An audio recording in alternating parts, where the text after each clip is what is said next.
이제 막 찬바람이 불기 시작한 요즘 국민의힘이 벌써 봄바람 맞이에 나섰습니다. 내년 4월 재보선이 예고돼 있죠. 벌써 선대위 구성에 착수한 겁니다. 급하게 먹는 밥이 차한다는 말이 있는데요. 너무 서둘렀나 봅니다. 유일호 전 경제부총리를 선대위원장으로 내정했다가 철회를 했습니다. 원내 인사를 중심으로 선거를 치러야 한다는 문제 제기가 있었다고 합니다. 오늘 사실은 오늘 발족을 갖다 하려고 그러다가 여러 가지 다시 좀 고려할 사항이 생겨서 그래서 잠깐 보류를 한 거예요.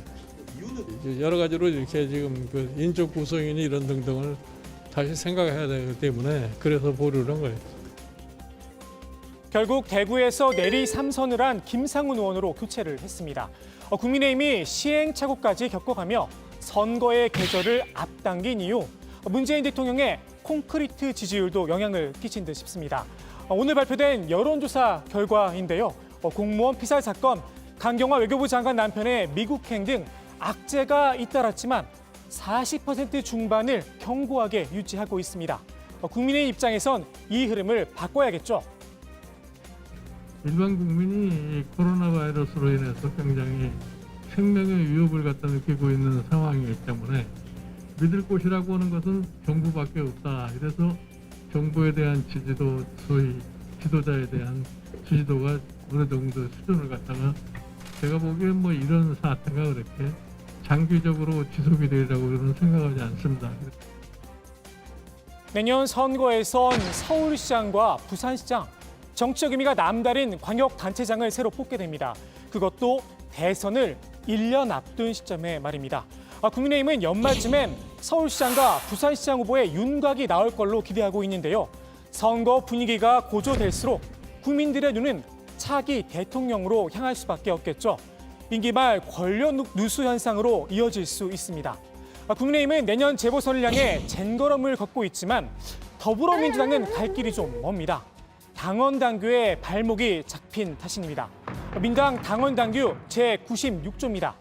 당 소속 선출직 공직자가 중대한 잘못으로 그 직위를 상실하여 재보궐선거를 실시하게 될 경우 해당 선거구에 후보자를 추천하지 아니한다 이렇게 돼 있습니다. 서울과 부산을 합쳐 인구 1,300만 명이 넘습니다. 민당 입장에선 대선을 1년 앞둔 시점에 이 두 곳을 야당에 그대로 헌납할 수는 없는 노릇입니다. 이낙연 대표의 고민이 큰 이유입니다. 이것 또한 늦지 않게 결정을 하겠습니다마는 지금 워낙 서울과 부산의 상징성이나 그 크기로 볼 적에 당연히 여러 사람들이 관심을 갖게 될 것이기 때문에 이런저런 그 관심의 표명이 있는 것 같습니다. 일정한 절차를 거쳐가면서 가부간 결정을 하도록 하겠습니다. 민주당 내부에선 공천을 해야 한다는 기류가 강합니다.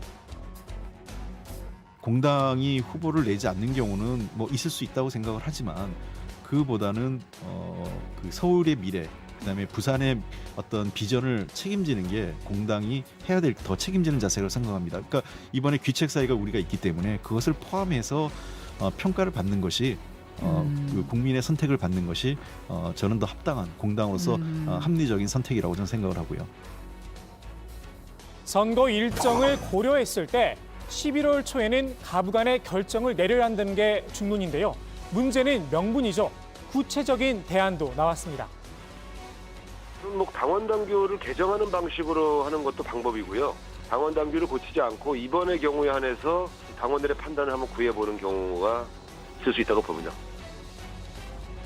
민주당의 이런 움직임을 야당에서 곱게 봐줄 리가 없겠죠. 당장 비판의 목소리가 나왔습니다. 내로남불이라면서 말입니다. 국민의힘이나 국민의당을 떠올릴 분들 많으실 텐데 이번엔 아닙니다. 민주당 이중대 탈피를 선언했죠. 정의당에서 날선 비판이 나왔습니다. 더불어민주당 당원 당규에 이번에 부산시, 서울시의 보궐선거가 더불어민주당의 어떤 비책 사유로서 치러지는 걸로 돼 있지 않습니까?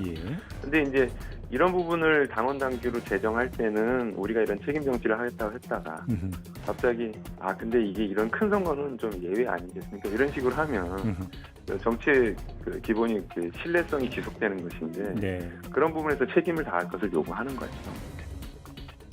민주당이 정의당을 포함한 다른 진보 정당이나 시민사회에 기회를 주는 게 바람직하다는 겁니다. 만약 민주당이 후보를 낸다면 진보 진영 안에서 선거연합을 구성해 맞서겠다는 구상도 밝혔습니다. 각 당이 어떤 명분을 내세우든 결국 판단은 국민들의 몫이겠죠. 반년 정도 남은 내년 재보선, 본격적인 레이스를 앞두고 정치권이 슬슬 몸을 풀기 시작한 건 분명한 듯합니다.